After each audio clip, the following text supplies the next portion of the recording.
becoming wild listening to Zelensky beg for help to prevent a genocide of the Ukrainian people, but he won't support a ceasefire to stop the genocide of the Palestinian people. It's just, how can you have that kind of mindset? I mean, I don't support a genocide of the Ukrainian people or the Palestinian people, which is why I'm down with United States helping the Ukrainian people. But if you don't support the rights and freedoms of everybody around the world, then how can you claim to be for freedom at all? Is running out for Congress to approve a new defense funding for Ukraine, but Republicans are refusing to lend support without a deal, including tighter restrictions on immigration in the southern border. And this comes amid stark warnings that without support, Russia could win the war. ABC's Justin Finch has more from Washington. Overnight, Ukraine's capital city coming under fire. Kyiv's mayor reporting his air defenses were activated, but saying the Russian airstrike left several dozen civilians injured, including children. Russia's latest missile strike coming as Ukraine's President Volodymyr Zelensky was in Washington pleading in person for Congress to approve another $61 billion in aid by year's end. Without it, Zelensky and President Biden warning Russia could win.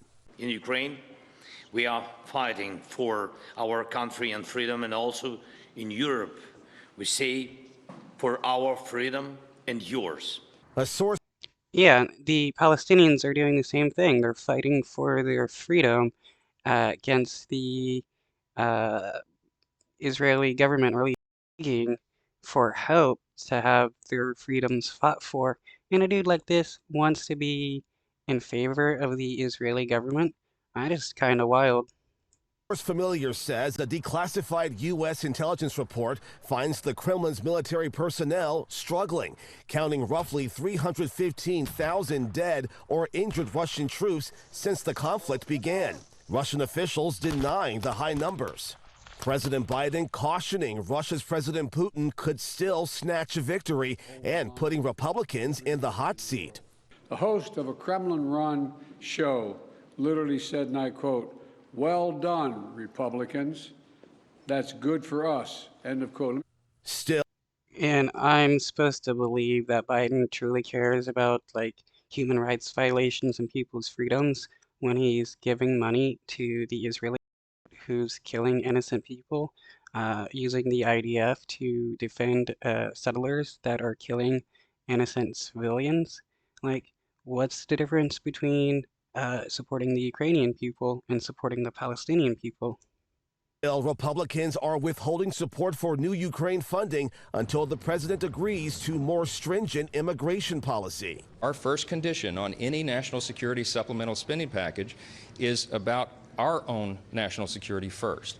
The border is an absolute catastrophe. The president.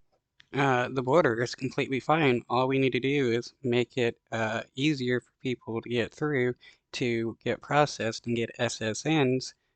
We have more people to work since we have a labor shortage. Saying he's open to compromise and blasting Republicans.